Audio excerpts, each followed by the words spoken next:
13. उषे, ए उषे, अगं आज बोलत का नाहीस? घरात काय करतेस तिकडे? ये, ये. साठी उलटून गेलेले, पण अजून खणखणीत स्वर आणि सकस अंगकाठी असलेला एक पुरुष आपल्या एका साध्या बैठ्या आणि कौलारू घराच्या पुढील झाड सारवण केलेल्या अंगणात खाटेवर येऊन बसता बसता आपल्या 7-8 वर्षांच्या लहानग्या नातीला आवर्जून बोलवीत होता. दुपारी त्या अंगणात 2-3 वाजता सावली आली की तो त्या खाटेवर येऊन आताशी असाच बसत असे. कामकाज आटोपून कलत्या दिवसाला गुरेढोरे शेतातून, मुले शाळेतून आणि त्याची सूनबाई, त्या नातवंडांची आई, आपल्या चाकरीच्या कामावरून घरी येईतो, तो म्हातारा त्या खाटेवर जेव्हा असा बसे, तेव्हा त्याची सोबत म्हणजे एक चंची आणि त्याची ती 2 लहान नातवंडे, उषा आणि तिचा वडील भाऊ 12-1 वर्षांचा मोहन. त्यांना काही शिकवीत, काही गोष्टी सांगीत, मधूनच समोरील फुलाझाडांना झारीने पाणवीत किंवा मोहरलेल्या आंब्या फणसाच्या दिवसात अंगणाला लागून असलेल्या वाडीतील त्या झाडांची राखण करीत तो तेथे अगदी रमून गेलेला दिसे. त्याच्या घराच्या आजूबाजूला एक 30-40 तशाच घरांचे किंवा त्याहूनही साध्या-सिध्या झोपड्यांचे मिळून एक खेडे वसलेले होते. ते खेडे होते जरी अंदमानात, तरी दिसत होते अगदी एखाद्या कोकणातील खेडेगावाची थेट प्रतिमा. कारण एकंदरीत अंदमान हेच मुळी आपल्या पूर्व समुद्रावरील एक प्रतिकोकण आहे. झाडे, ऋतू, पक्षी, पीक, पाणी बहुतेक कोकणाचा थाट. जर पश्चिम समुद्राच्या कोकण तटाला मुडपून पूर्व समुद्रावर उचलून धरले ना क्षणभर, तर त्या पूर्व समुद्रात कोकणचे जे पुसट प्रतिबिंब पडेल तसेच अंदमान आहे. कोकणाची रानेबिने तोडून मनुष्याने आजवर जी बरीच कायापालट केली तेवढाच बहुतेक फरक. उषे, ओ देखील का देत नाहीस? मोहन, कुठे आहे रे उषा? म्हाताऱ्याने पुन्हा विचारले. तीही इथेच बाहुलीशी खेळतेय. ती म्हणते की मी आप्पांवर रुसले आहे आज, मोहनने आतून सांगितले. का बुवा? काय अपराध घडला माझा? बरं मोहन, तूच ये हं तर आपला इकडे. पिकल्या पिकल्या पानांचा विडा आज मी उशेला देणार होतो, पण ती रुसली असेल तर तुलाच घे आपला, चल. त्या म्हाताऱ्या आप्पांचे हे आमंत्रण स्वीकारून मोहन तात्काळ धावला. मोहन आता विडा उपटणार हे पाहताच बाहुली टाकून उषा पण हलकेच उठली, दारापाशी आली, पण अगदीच शरण जाण्याचं जीवावर येऊन दारातून आपलं गोजीरवण तोंड तेवढं बाहेर काढून आणि आपला वकील आपणच होऊन रुसव्या आवाजात म्हणाली, मी रुसले तुमच्यावर हं आप्पा. अगं पण का ते सांगशील की नाही? हा पिवळ्या धमक पानांचा विडा नको का तुला? हवा, पण तिथून धाडून द्या मला मोहनच्या हाती. मी तिथे नाही येणार तुमच्यापाशी. तुम्ही मग माझा पापा घ्याल कालच्यासारखा. मला तुमच्या मिशा नाही वाटतं लागत. तुम्ही बळ बोचवता त्या माझ्या गालाला. तुम्हाला हवा तर विडा इकडेच धाडून द्या. उषेने तडजोडीची अट सुचवली. अडलं नाही माझं एवढं. ज्याला विडा हवा असेल ते पापा देईल. बरं, मिशा न बोचवता पापा घेतला तर मग देशील का? आप्पांनी उलट अट कळवली.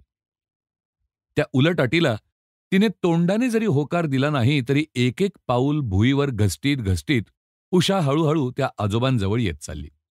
जणू काही ती होऊन येत नव्हती तशी, पण तिला आजोबा बळेच ओढून नेत होते, म्हणूनच ती पुढे चालली होती. अशा डौलाने एकदाची आजोबांच्या हाताच्या आटोक्यात येऊन ती थडकली, तोच आजोबांनी तिला पकडून हसत हसत जवळ घेतलं. रीतसर एका गोड पाप्याची खंडणी उकळल्यानंतर एक विडा उशेला आणि एक मोहनला दिला आणि त्या आपल्या लडीवाळ लहान लहान नातवंडांना दोन्ही बाजूंना घेऊन आप्पा स्वतःच्या हातावर आपल्या पानाबरोबर खावयाच्या तंबाखूच्या बोकण्याला मळू लागले.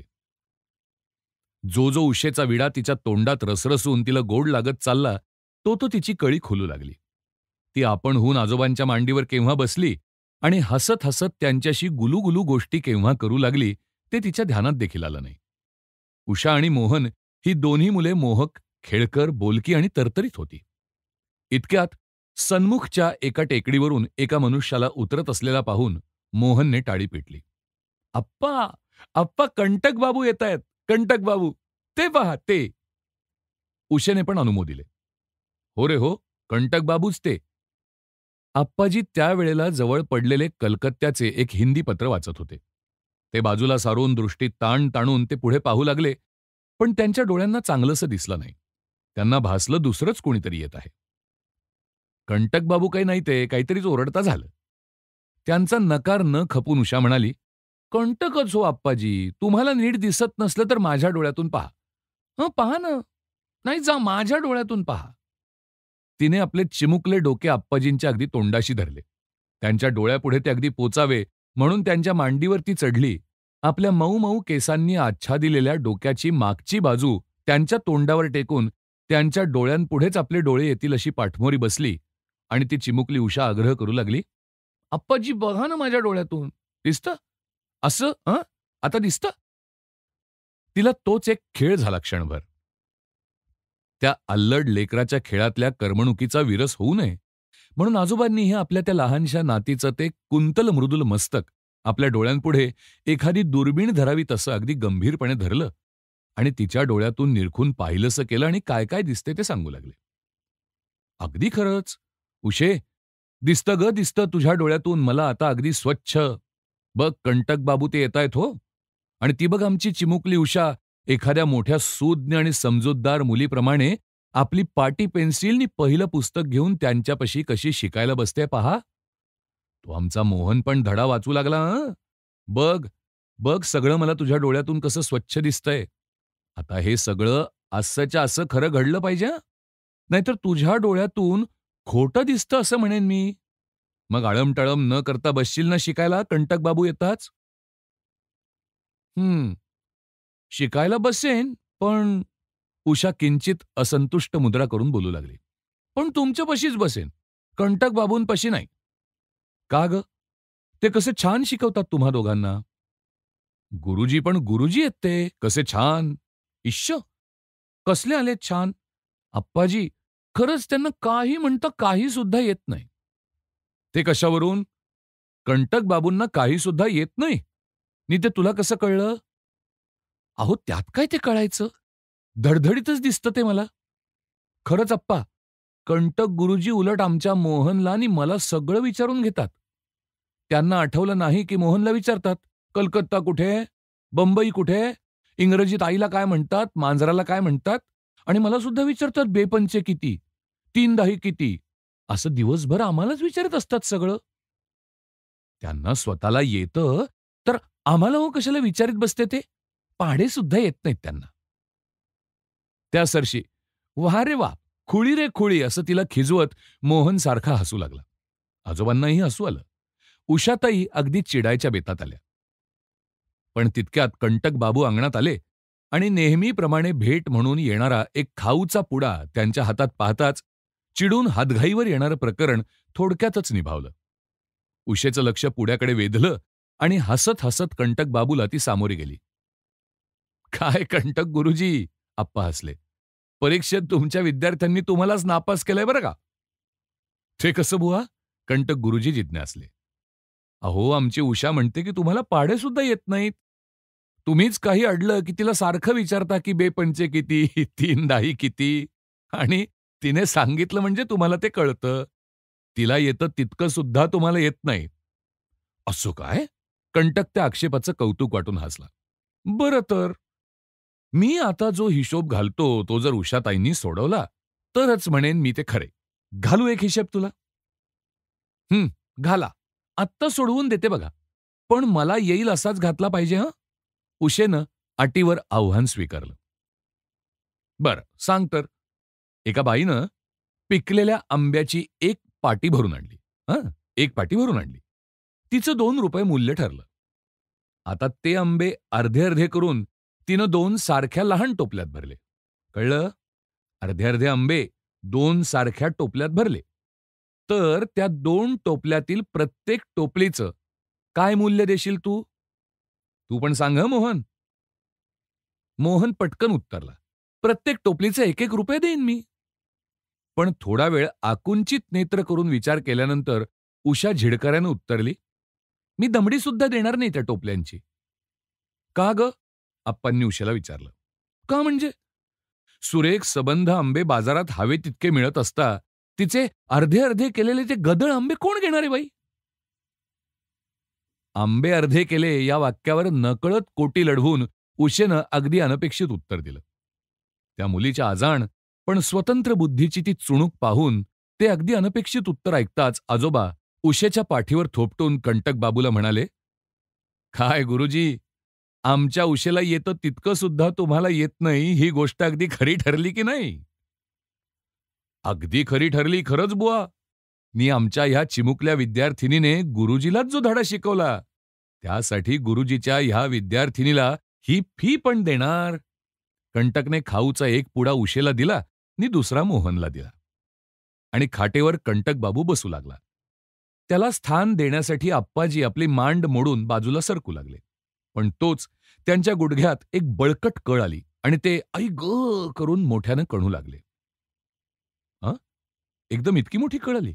काय झालं पायाला?" कंटक घाईघाईनं विचारीत आप्पाजींचा पाय दाबू लागला. "इथे, इथे गुडघ्यात." आप्पाजी गुडघा हळूहळू पुढे मागे करीत पाय पसरण्याचा यत्न चालवीत आणि कणत म्हणाले, "ह्या गुडघ्यात 2 दिवस अशीच असह्य कळ उठतेय. थांबेल थोडा वेळ पाय पसरून ठेवला म्हणजे. एक फार जुना घाव आहे तो तिथे मुरलेला. आता अशक्तपणाचे दिवस आले तो पुन्हा नडू लागला." "जुना घाव? कसला तो?" कंटक जिज्ञासला. "तो? तो एक इतिहास आहे. तो घाव 57च्या स्वातंत्र्ययुद्धात मला लागलेल्या इंग्रजांच्या एका गोळीचा आहे. होय, इंग्रजांच्या गोळीचा. कारण मी बंडवाल्यांच्या वतीनं लढत होतो. मी एक बंडवाला होतो." बोलता बोलता दुसरा पाय खाटेवर टेकून दुसऱ्या पायावर ताठ उभं राहून छाती फुगत चाललेला तो वृद्ध पुरुष जणू काय होता त्याहून अधिक उंच दिसू लागला. "तुम्ही बंडवाले होते? प्रत्यक्ष लढले होते त्या बंडामध्ये इंग्रजांशी?" कंटक हे प्रश्न तुटक तुटक शब्द जुळवून विचारून तो वृद्ध पुरुष गर्वानं ताठलेली त्याची मान होकारार्थी किंचित हलवीत असता त्याच्याकडे विस्मयपूर्ण आदराने पाहत राहिला. आणि त्या दृष्टीने पाहताच तो आजवरचा एक साधा म्हातारा गृहस्थच कंटकला एक कसलेला झुंजार, एक वंदनीय वीर, एक पौराणिक योद्धा भासू लागला. क्षणभर त्या वृद्धाकडे तसेच विस्मयपूर्ण आदराने पाहिल्यावर कंटकने विचारलं, "आप्पा, आजवर नाही ते कुठे सांगितलं हे मला? गेल्या 6 महिन्यात आपल्या ह्या प्रेमळ कुटुंबात मी इतका रुळलो असताही मी होऊन आपणाला आपलं पूर्ववृत्त का विचारलं नाही त्याचं कारण अगदी उघड आहे. जे जन्मठेपीचे बंदिवान आपली सक्त बंदीची 10-12 वर्षांची अवधी संपवतात आणि त्यात वर्तन नीट ठेवल्यामुळे ह्याच बेटात स्वतंत्र कुटुंब थाटून राहायची ज्यांना आपल्यासारखी अनुज्ञा मिळते, त्या ह्या अंदमानातील दाखलेवाल्या जन्मठेपी गृहस्थांना ज्या घृणित अपराधासाठी पूर्वी शिक्षा झाली ते सांगण्याचा बहुधा फार संकोच वाटतो. स्वतःचं पूर्ववृत्त ह्या तुमच्या वर्गातील ते दाखलेवाले स्त्री-पुरुष बहुधा लपवू इच्छितात. ह्यासाठी पुष्कळ वेळी जिज्ञासा होत असताही मी आपल्याला आपलं पूर्ववृत्त विचारायचं टाळीत आलो. पण आपण स्वतः तरी 57च्या ह्या स्वातंत्र्ययुद्धात लढणं हा राजकीय अपराध गणला जात असला तरी नैतिक नीचता नव्हे असंच मानणारे आहात हे उघड आहे. मग मग आपणहून आपलं तितकं पूर्ववृत्त तरी मला का बरं सांगितलं नाही? 57च्या बंडातील गोष्टी ऐकायची मला लहानपणापासून फार आवड. माझा आजा ब्रह्मवर्तात श्रीमंत नानासाहेब पेशव्यांचाच एक आश्रित असे असं लहानपणी आमचे बाबा आम्हाला सांगत. सेनापती तात्या टोप्यांचं नाव तर त्यांच्या तोंडी नेहमीच असे. त्याच वीरवर तात्या टोप्यांच्या सैन्यातला मी एक होतो. काय म्हणता? आहाहाहा! सेनापती तात्या टोपे? ज्यांचं नाव लहानपणी आम्हाला एखाद्या पौराणिक वीरासारखं अद्भुत वाटे, त्या सेनापती टोप्यांना प्रत्यक्ष पाहिलेला नि त्यांच्या स्वातंत्र्य सैनिकातील एक सैनिक असलेला पुरुष प्रत्यक्षपणे माझ्यासमोर आता उभा आहे, ही कल्पना मला आत्ता ह्यावेळी देखील अद्भुतच आहे. हे पहा आप्पा, जर तुम्हाला त्यात काही धोका वाटत नसेल ना, तर निदान तुम्ही त्यात जी जी गोष्ट प्रत्यक्ष पाहिलीत, ती तरी ऐकायची माझी उत्कट इच्छा आहे. आहे का काही धोका त्यात? धोका? बाबा रे, पूर्वी एकदा तात्या टोप्यांना मी ओळखतो इतकं जरी सांगितलं असतं तरी मला जे झाड समोर दिसेल त्यावर टांगलं गेलं असतं. मग मी तात्या टोप्यांच्या पक्षाने लढलो हे सांगायची गोष्टच दूर. त्यावेळी ती माहिती सांगायची जी धास्ती आमच्या मनाने घेतली, त्या स्मृती आम्ही चित्ताच्या खोल भुयारात ज्या दडपून टाकल्या, त्या आता उकरू म्हटल्या तरी उकरवत नाहीत. हां, तसं म्हटलं तर आता तो काल पालटलाय. ते स्वातंत्र्य युद्ध आता इतिहास झाला आहे. प्रस्तुतच्या परिस्थितीशी त्याचा काही संबंध उरला नाही. असेल तरी इतिहासाचा वर्तमानाशी असतो तितकाच काय तो. स्वतः इंग्रजी लेखकांनी त्यावेळच्या माहितीचे शेकडो ग्रंथ लिहिले आहेत. मला स्वतः एक दोन इंग्रज गृहस्थ अगदी मोकळ्या मनाने मी प्रत्यक्ष पाहिलेली माहिती विचारायला आले होते इथे. पण ती पूर्वीची धास्ती जी एकदा आम्हाला बसली, तीमुळे ते काही मनमोकळं सांगवत नाही. म्हणूनच काय ते मी होऊन तुम्हालाही अद्याप ते वृत्त सांगत नव्हतो. नाहीतर आता त्यात लपवायासारखं काय आहे? पुन्हा त्या पायी जी शिक्षा होणं तीच तर भोगायसाठी आम्हाला ह्या अंदमानात धाडण्यात आलं. आणि आम्ही त्या जन्मठेपेला आता भरूनही बसलो आहोत. म्हणजे 57च्या बंडात लढण्यासाठीच का आपल्याला जन्मठेप झाली? अंदमानमध्ये तेव्हापासूनच का जन्मठेपीचे बंदिवान धाडण्यात येत? 57च्या 50 वर्षांपूर्वी एकदा दोनदा अंदमानात वसाहत करायचा यत्न इंग्रजांनी केला होता. पण त्यावेळी जी थोडी हिंदी माणसं इकडे आणली, ती त्या भयंकर रानावनात नि दलदलीत अनादी कालापासून बुजबुजाटत आलेल्या रोगट जंतूंच्या नि वातावरणाच्या भक्ष्यस्थानी पडली. विशेषतः हिवतापाने तर त्यांचा नुसता फडशा पडला नि ही बेटं मनुष्यवस्तीला सर्वथा अयोग्य म्हणून टाकून दिली गेली.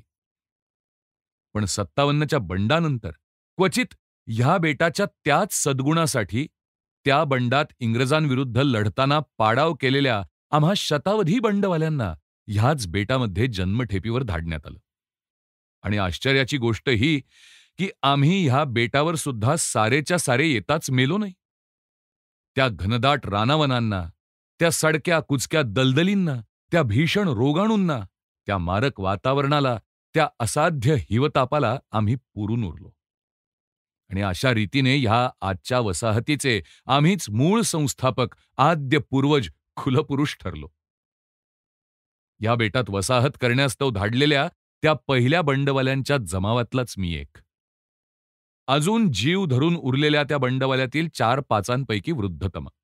पण ह्या दीर्घ जीवनाच्या आनंदापेक्षा जेव्हा माझे सेनापती तात्या टोपे हे फाशी चढले, तात्या टोपे फाशीवर गेले तेव्हा आपण तेथेच होतात. नवे नवे तेच तर शल्य मनात बोचत आहे. काळ्या पाण्यावर धाडले जाण्यापेक्षा आम्ही आमच्या सेनापती सहज फाशी गेलो असतो तर आम्हाला अधिक आनंद झाला असता हेच तर मी सांगत होतो. इंग्रज त्या काळी आमचा शत्रू होता, पण तरीही इंग्रज हा जातीचा वीर. वीरतेची मनातून त्याला खरी पारख ही गोष्ट आम्ही जाणून होतो. पहा, तात्या टोपे मरे तो सशस्त्र युद्धात इंग्रजांनीही तोंडात बोट घालावं अशा निकराने नि शौर्याने लढले. मृत्यूदंडाच्या वेळी थेट फासावर चढताना त्यांनी सांगितलं की मी महाराष्ट्राच्या राजाचा, श्रीमंत नानासाहेब पेशव्यांचा सेनापती, मी इंग्रजांचा अंकित प्रजानन नव्हे. आमच्या राजाच्या आज्ञेने आमच्या स्वातंत्र्यास्तव झुंजलो, ह्यास्तव मी बंडवाला अपराधी होऊच शकत नाही. ह्या त्याच्या वीरोचित ठाणाचा इंग्रजांच्या मनातही इतका वचक बसला, इंग्रजालाही इतका आदर वाटला की तात्या टोपे यांना फाशीवर मरण येताच ते पाहायला जमलेल्या शेकडो गोऱ्या लोकांनी त्या शूर पुरुषाच्या प्रेताभोवती गराडा घातला नि त्यांची स्मृतिचिन्ह म्हणून कित्येक इंग्रजी फ्रेंच स्त्री पुरुषांनी त्यांच्या केसांची झुलप कापून नेली. फ्रान्सच्या पत्रातून त्यांचे दुःखद मृत्युलेख आले. पण आम्ही त्यांचे सैनिक असता आम्हाला त्यांच्याच संगती त्याच स्वातंत्र्य युद्धात मरण येण्याचं भाग्य लाभलं नाही. त्यांचं अंतिम दर्शनही झालं नाही. त्या वृद्ध वीराने दीर्घ उसासा सोडला. आपण प्रथमपासूनच तात्या टोपेंच्या सैन्यात होतात का? त्यांच्या मृत्यूच्या आधी किती दिवस घायाळ झालात? कसे पडलात इंग्रजांच्या हाती? ती कथा लांब आहे. थोडक्यात म्हणजे माझी नि पेशव्यांच्या कोणत्याही मंडळींची प्रत्यक्ष ओळख आधीमुळी नव्हतीच. आम्ही महाराष्ट्रीय ब्राह्मण, मूळ बुंदेल्यांचे आश्रित म्हणून उत्तर हिंदुस्थानात वस्तीला गेलो. पुढे माझ्या वडिलांच्या पिढीत आरानगराच्या बाजूला आमचं कुटुंब स्थायिक झालं. 57च्या आधी 1-2 वर्ष श्रीमंत नानासाहेबांचे दूत आमच्या गावात येऊन लवकरच एक मोठं बंड होणार असं सांगत. नि आमच्यातील तरुणांमध्ये महाराष्ट्राची हिंदू पदपादशाही पुन्हा स्थापायाची चेतना संचारवीत चालले. मराठ्यांचा राजा स्वराज्यासाठी पुन्हा शस्त्र उपसणार ह्या कल्पनेसरशीच माझं तरुण रक्त सळसळून उठलं. तोच बातमी आली की कानपूरला मोठं बंड होऊन श्रीमंत नानासाहेब पेशव्यांनी कानपूर घेतलं आणि उघड युद्ध पुकारलंय. मागोमाग प्रतिदिवस बातम्या येत चालल्या. दिल्ली, लखनौ, जगदीशपूर जिकडे तिकडे त्या राष्ट्रीय युद्धाचा वणवा भडकून राजे महाराजे, सरदार, भूमिदार, सैनिक, नागरिक सारा हिंदुस्थान बंड करून उठलाय. त्या सरशी आमची नगरी आरा इथेही एक सैनिक पथक बंड करून उठलं आणि आम्ही तरुण मंडळीही त्यातच शिरलो. मग तिथल्या इंग्रजी सैन्याने तुम्हाला लगोलग पकडलं नाही? इंग्रजी सैन्य होतं कुठे तालुक्याला? हिंदी सैनिक होते तेच उलटलेले. इंग्रज अधिकारी असा एकच तिथे होता. तो म्हणजे कलेक्टर, मॅजिस्ट्रेट असे सर्व अधिकार चालवणारा A.O. ह्यूम साहेब. सारं आरानगर अकस्मात उलटलेलं पाहताच ह्यूम साहेबाने जीव मुठीत घेऊन पळायचं ठरवलं. पण पळणार तरी कुठे? तेव्हा त्यांच्या ठाण्याला गराडा पडायच्या आत त्यांनी एक युक्ती योजली. हात पायनी तोंडाला काळा रंग फासला. त्यांच्या एका हिंदी नोकराणीचा बुरखा मागून घेतला. तो अंगातोंडावर तिकडील स्त्रियांसारखा गुरफटून घेतला आणि त्या स्त्रीवेशात रातोरात ह्यूम साहेब आऱ्याहून निसटून गेले. त्यावेळी जिथे इंग्रज दिसे तिथे बंडवाले मारीत. बंडवाला दिसे त्याला इंग्रज मारीत. पण तशा भयंकर स्थितीतही त्यांच्याशी विश्वासाने राहिलेल्या दोघा-तिघा हिंदी सैनिकांच्या साहाय्याने अनेक प्रसंगी त्यांचा जीव वाचला नि शेवटी ते ह्यूम साहेब दुसऱ्या ठाण्यावर असलेल्या इंग्रजी छावणीत सुखरूप पोचले. A.O. ह्यूम साहेब म्हणजे राष्ट्रीय सभा काढणारे ह्यूम साहेब की काय? होय. त्यांनीच पुढे ती संस्था काढली. इतकेच नव्हे तर ह्या बंडात त्यांच्यावर ओढवलेल्या ह्या भयंकर प्रसंगामुळेच हिंदी जनतेत पुन्हा तसा भयंकर असंतोष पसरू न देण्यातच इंग्रजी राज्याची बळकटी आहे अशी त्यांची निश्चिती पटली. हे त्यांची पुढची काही भाषणं जी मला इकडे अंदमानातील एका साहेबाकडून वाचायला मिळाली त्यावरून मला पुढे कळलं. 57च्या बंडातील इंग्रजी राज्यावर कोसळलेल्या भयंकर अरिष्टात ज्यांना दिवस काढावे लागले अशा कोणत्याही इंग्रजी अधिकाऱ्याला हे मान्य झालंच पाहिजे की हिंदुस्थानात माजणाऱ्या असंतोषाला आतल्या आत कढूनी वाढू देता कामा नये. ज्यायोगे त्या असंतोषाला वाचा फुटत राहील त्याची वाफ साचण्याच्या आधीच जात राहील अशी काही सोय काढली पाहिजे. वाफ बिनधोकपणे निसटायला जर कोणतं बिनधोक छिद्र, सेफ्टी वॉल्व्ह तुम्ही ठेवणार नाही तर ती एजीनं फोडून बाहेर पडेल. ते बिनधोक छिद्र म्हणजेच मी काढू म्हणतो तशी एखादी राष्ट्रसभा. अशी त्यांची शहाणपणाची भाषणं जी पुढे झाली ते शहाणपण ह्यूम साहेब त्या आऱ्याच्या अरिष्टातच शिकले. मग आऱ्याहून कुठे गेलेत तुम्ही? जाऊ दे रे सारं. झाली गेली गोष्ट. आता काय त्याचं? आता नवी विटी नवं राज्य. आहे ते निभावून नेलं पाहिजे. तर आहेच हो. पण तुमच्यापुरतं तरी काही सांगा. कसे पकडले गेलेत तुम्ही? आऱ्याहून आम्ही तडक कानपूरला गेलो नि सेनापती तात्या टोप्यांच्या सैन्यात शिरलो. 20,000 इंग्रजी सैन्यासह चालून आलेल्या जनरल विंडहॅमचा कानपूरला ज्या तुंबळ लढाईत सेनापती तात्या टोपे यांनी पराजय केला त्या लढाईत बंडवल्यांच्या पक्षाने मी स्वतः लढलो होतो. नि त्याच रणांगणावर ह्या गुडघ्यावर इंग्रजांची गोळी लागून घायाळ होऊन पडलो असता इंग्रजांच्या हाती पडलो. परंतु मी इंग्रजांच्या हिंदी शिपायातील एक असं सांगून ती वेळ मारून न्यायची युक्ती योजली नि तसल्या अंधाधुंद धुमाकुळीत अनेक असंभव गोष्टी जशा घडतात तसंच हेही घडून माझी युक्ती सफळली. जनरल विंडहॅम तात्या टोप्यांच्या हातून पराभव पावून जेव्हा अव्यवस्थितपणे माघारी परतला तेव्हा त्याचे शेकडो घायाळ सैनिक त्याने घाईघाईने एका सुरक्षित इंग्रजी छावणीकडे धाडले. त्यात मीही धाडला गेलो. तिकडे बरा झाल्यावर पुन्हा निसटणार तो एका हिंदी शिपायानेच मी बंडवाला होतो म्हणून चुगली केली. पण इतर कित्येक सैनिकांनी तो चुगलीखोरच बंडवाला होता म्हणून चुगली केली होती. त्यावेळी अशा उलटसुलट चुगल्यासारख्या चालू असत. अशा सावळ्या गोंधळात नि त्यावेळच्या इंग्रजांच्या जीवावरच्या धांदलीत वैयक्तिक चौकशी म्हणून पदार्थच नव्हता. सरसकट शिक्षा, फाशी तर फाशी, जन्मठेप तर जन्मठेप. बंड लवकर शमावं म्हणून शेवटी सरसकट क्षमा. त्या धांदलीत नि त्या सोडतीत मी होतो त्या बंदिवानांच्या सरसकट तुकडीच्या नावे जन्मठेपीचं तिकीट निघालं.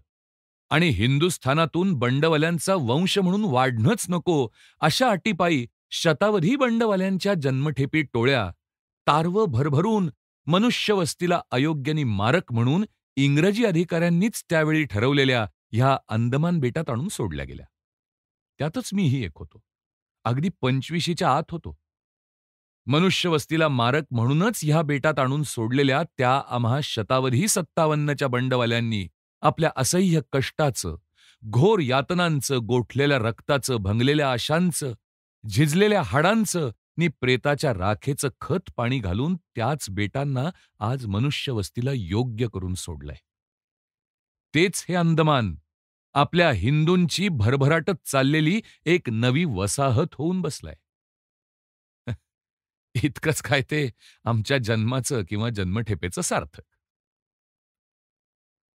पण आता एकदा हिंदुस्थानात जाऊन यायची अनुज्ञा का मागत नाही आपण? आता दाखलेवाले ह्या स्वतंत्र वर्गाचे झाला आहात आपण. अशा फ्री पास होल्डर्सना अनुज्ञा देतात ना देशी जायची. काही प्रकरणी हिंदुस्थान आता पुष्कळ सुधारलंय. पाहावं एकदा आपण ते. काय पाहायचं आता तिथे? जशी ही काळ्या पाण्याची वसाहत भरभराटत चाललीय म्हणून मी म्हटलं, तसंच हिंदुस्थान सुधारत चाललंय हे तुम्ही म्हणता. आधी आम्हा 57च्या दाखलेवाल्यांना सुद्धा कोणी धाडीत नाही परत. तो नियम आम्हाला लागू नाही. नि गेलो तरी जे हिंदुस्थान आम्हाला पाहायचं होतं ते आता आहे कुठे? आता जसे हे जन्मठेपी अंदमान तसंच ते हिंदुस्थान. त्यांच्या हृदयात रुतलेलं एखादं शल्य जसं डवचळलं जावं तसं होऊन त्या वृद्ध वीराने एक दीर्घ निश्वास सोडला. आपण याला उगीच दुखावलं असं वाटून त्याला काहीतरी समाधानाचे 2 शब्द बोलावे म्हणून कंटक म्हणाला, काही झालं तरी देव न्यायाचा पाठीराखा आहे. न्यायाचा जय शेवटी छटछट. न्याय आणि अन्याय यांचा जय नि पराजय यांच्याशी काही एक संबंध नाही. हे आम्ही जितकं लवकर शिकू तितकं बरं. न्याय नि अन्याय हे प्रकरण निराळं, जय नि पराजय हे निराळं. जयापजयाचा जर कशाशी संबंध असेलच तर तो पराक्रमाशी आहे, न्यायाशी नव्हे. ध्यानात धर, पाठ कर तो शब्द पराक्रम, जयाचा मंत्र तो शब्द शिक. अप्पा, अप्पा, अप्पाजी. त्याचं चित्त त्या उंच वातावरणातून ओढून खसदिशी खाली आणत ती चिमुकली उषा हसली. हे पहा अप्पा, तुम्ही देखील कंटक बाबूंना नवे शब्द शिकवित आहात. मी म्हटलं त्यांना काही येत नाही तेच खरं. त्या लेकराला त्या विषयात तेवढंच कळलं. आप्पाही हसले. लबाड कुठली असं म्हणत कंटकानं तिच्या गालावर कौतुकानं टिचकी मारली. तोच अंगणाच्या फाटकाशी गेलेला मोहन खिदळत आला. आली, आई आली, आई आली. उशेनं पण सन्मुख पाहून तीच टाळी पेटली. आया आली, आया आली. आणि कोण पहिल्याने आईला जाऊन बिलगतो अशी चढाओढ लागून ती दोन्ही लेकरं धावली. फाटकाशी आई येताच मोहननं तिला पहिल्यानं धरलं. मागोमाग उशेनं तिच्या मांड्यांना विळखा घातला. आई पण त्या दोघांचे मटामटा मुके घेत त्यांच्या मिठ्यांच्या पेचातून चालवेल तितकं चालत त्यांच्या मृदुल कुंतलावरून क्रमाने हात फिरवत खाटेपाशी आली. तोच कंटक तिला दिसला. बाई बाई, वाटच पाहत बसला होतात ना इथे. भेटली हो एकदाची तुमची मैत्रीण मला. अगदी पोटभर बोलून आले बरं तिच्याशी. इतकं कंटकला सांगून ती अगदी सलगीच्या स्वरात आपल्या सासऱ्याला संबोधती झाली. खरंच अप्पाजी, मुलगी पण मुलगी आहे हो ती. किती मनमोकळी पण विनयशील, करारी पण प्रेमळ आहे ती बघा. आणि सुरेख तरी किती आहे म्हणून सांगू. तिच्यात जर काही व्यंग असेल ना तर ते एकच, तिचं नाव. तिला कंटकी हे नाव कुण्या अरसिकानं ठेवलं. ते असो, अशा फुलासारख्या कोमल मुलीचं नाव गुलाब, मालती असं काहीतरी असायला पाहिजे होतं. कंटक बाबू तिच्यासाठी इतके तळमळत होते ते काही उगीच नव्हते हो. कंटक बाबू, आहे खरीच बाई तुमची मैत्रीण तुम्हाला चटका लावील अशी. तिनं गमतीनं डोळे किंचित उडवीत आपला द्व्यर्थी भाव सुचविला. आज 5 वर्ष झाली ते प्रिय नाव मालती नकळत का होईना पण त्या बाईच्या तोंडून पुन्हा त्याच्या कानावर आलं. गेली 5 वर्षे काळ्या पाण्यावर जी त्यानं काढली, त्यात त्याच्या मनात ते सारखं गुणगुणत होतं. पण एक नाव म्हणूनच काय ते. आज ती व्यक्ती, ती प्रिय मूर्ती प्रत्यक्षपणे अगदी एका हाकेवर कोठेतरी उभी आहे, असं त्या नावात जिवंतपण आलं. कंटकचं अंतःकरण त्या कल्पनेसरशी इतकं भरून आलं, की त्याविषयी अधिक काही पुसावयाला सुद्धा त्याच्या तोंडून शब्द उमटेना. तो स्वतः काळ्या पाण्यावर आल्यापासून गेली 5 वर्षे मागे मालतीचे शिक्षा लागल्यानंतर काय झाले, ह्याचा त्या कंटकाला, किशनला शोध लागला नव्हता. आज ती मालती त्याला पुन्हा सापडली अशी झाली. त्या बाईला तो शोध करायला त्याने आज किती दिवस तरी सांगितले होते. ती बाई काळ्या पाण्यावरील स्त्रियांच्या बंदीगृहात एक स्त्री जमादार म्हणून काम करत असे. आज तिला त्या काळ्या पाण्याच्या स्त्री बंदीगृहात कंटकनं सांगितलेली ती कंटकी नावाची तरुणी भेटली आणि त्या बाईनं तिचा पत्ता कंटकला हा असा दिला. "तुझी मैत्रीण किती चांगली आहे. तुला चटका लागण्यासारखी तुझी ती मैत्रीण." असे डोळे गमतीने उडवून बोलताना कंटकची ती जिवलग प्रिया आहे असा भाव जो तिने चेष्टेने सुचवला, त्याचा कंटकला इतका अभिमान वाटला की ती माझी खरोखर सखीच आहे. मी तिच्यावर लंपटलेला तिचा प्रियकर आहे असे बोलून जायचा त्याला अनावर मोह झाला.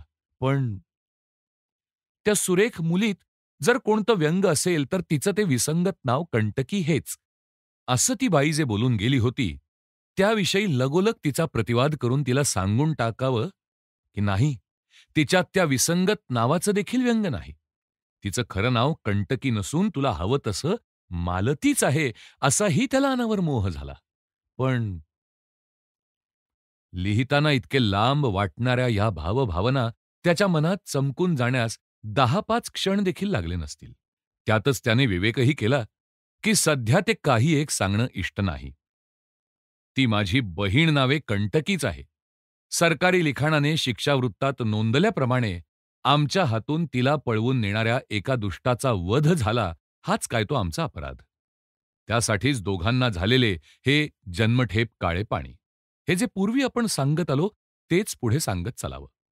तिच्या आईचा वा आपल्या पूर्वीच्या मथुरेच्या ओळखीचा वा खटल्याचा वा रफीउद्दीनचा काही एक संबंध दाखवू नये हेच इष्ट असं त्यानं मनामनात ठरवलं. पण ही सारी विचारांची घडामोड त्याच्या चित्तात चालली असता तो नुसता आपल्याकडे पाहात काही अनुच्चारित शब्द ओठाओठांवर पुटपुटवीत गोंधळलेला दिसतो आहे, असं या बाईनं निरखून ती पुन्हा त्याच गोड चेष्टेच्या स्वरात हसली. लाजलेत होय? कुणाचा?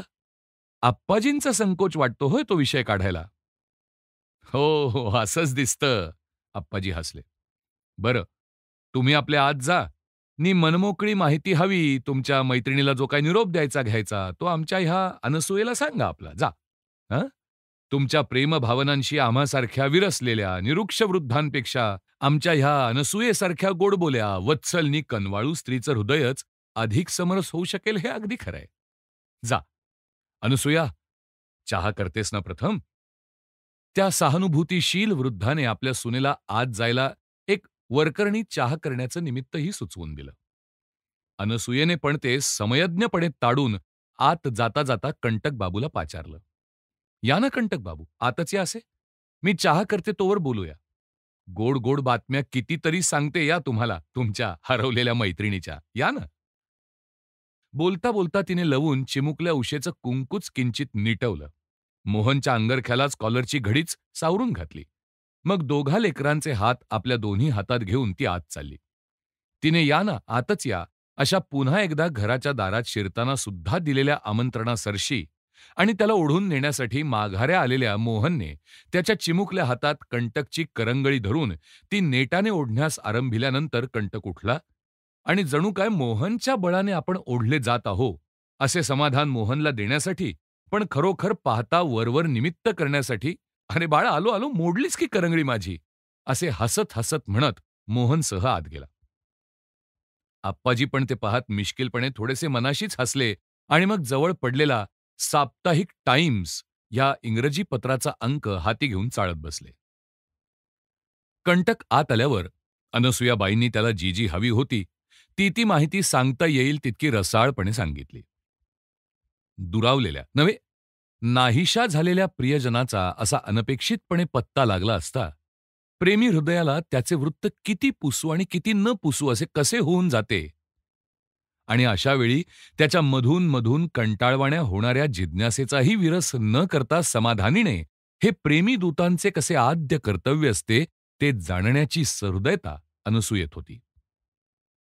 तिला कंटकने 1 महिन्यापूर्वी प्रथम विनवले होते की ज्या स्त्री कारागारावर ती स्त्री जमादारीण होती त्यात त्याची एक बहीण आलेली असली पाहिजे. त्याच्याच बरोबर तिलाही जन्मठेपेची शिक्षा झाली होती. पण तिला हिंदुस्थानातच निराळ्या कारागृहात धाडल्यामुळे तिचं पुढे काय झालं, तीही त्याच्याप्रमाणेच काळ्या पाण्यावर धाडली गेली आहे की हिंदुस्थानाच्याच कारागृहात ठेवली आहे, त्याचा कितीही शोध घेतला तरी त्याला काही एक पत्ता लागलेला नव्हता. तेव्हा तो पत्ता अनसूयेने काढून द्यायचा शक्यतो यत्न करावा. कंटकने तिला ही विनंती केल्यापासून अनसूया त्या शोधात होती. पण कंटकने सांगितलेल्या कंटकी नावाच्या त्याच्या बहिणीसारखी कोणतीही मुलगी त्यावेळी काळ्या पाण्याच्या स्त्री कारागारात नव्हती. पूर्वीही आल्याचा सुगावा लागत नव्हता. परंतु ह्या महिन्यात जे चलान आलं त्यात कंटकी नावाची एक तरुण मुलगी जन्मठेपेच्या शिक्षेची, कंटकनं दिग्दर्शविलेल्या 20च्या आतील वयाची, रूपाची, जिच्या शिक्षावृत्तातील माहिती कंटकनं दिलेल्या माहितीशी जुळते अशी आली असल्याचं त्या अनसूया जमादारिणीच्या 8-10 दिवसांपूर्वी लक्षात आलं होतं. आणि तिनं ते कंटकला 6-7 दिवसांपूर्वी कळवलं होतं. तिला प्रत्यक्ष भेटून तिची माहिती शक्य तितकी तिच्याच तोंडून काढून घेण्याचं काम अनसूयेनं तेव्हा अंगावर घेतलं होतं. आणि त्याप्रमाणे संधी साधून कंटकीला भेटून तिने तिची कारागृहातील घाईत जितकी शक्य तितकी माहिती आज विचारून घेतली होती.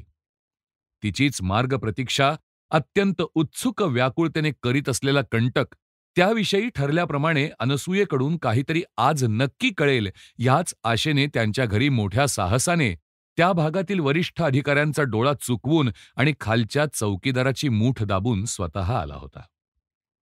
कारण कंटक हा बंदिवानातला बाबू असला तरी बंदिवानच असल्याने त्या दाखलेवाल्या स्वतंत्रांच्या गावात असं वेळी अवेळी येण्या जाण्याचा त्याला परवाना नव्हता. आणि म्हणूनच संध्याकाळची नाकेबंदी चौकीवर होण्याच्या आधीच त्याला निसटून परत जाण्याचीही घाईच झाली होती.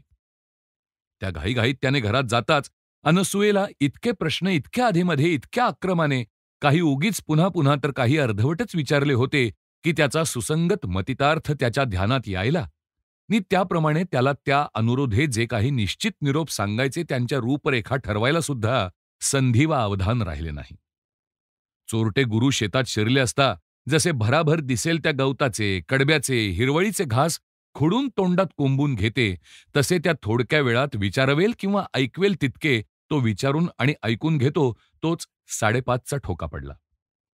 परतण्याची ती उशिरातली उशिराची वेळ. यासाठी त्याने अनसूयेला इतकाच निरोप शेवटी दिला की माझ्या बहिणीला म्हणावं, घाबरू नकोस, मी आठवड्याच्या आत काय ते पुढचे बेत तुला कळवीन. तोवर धीर धर नि प्रकृतीला त्या खुनी बंदीगृहाच्या यातनातही शक्य त्या प्रकाराने जप. इतका निरोप कंटकीला सांगण्यासाठी अनसूयेपाशी ठेवून आणि अप्पाजींना घाईघाईने नमस्कारून कंटक लपतछपत त्या घरातून बाहेर पडला आणि त्या झाडाझुडपात झाकलेल्या टेकडीच्या वळणावळणाने परत चालला.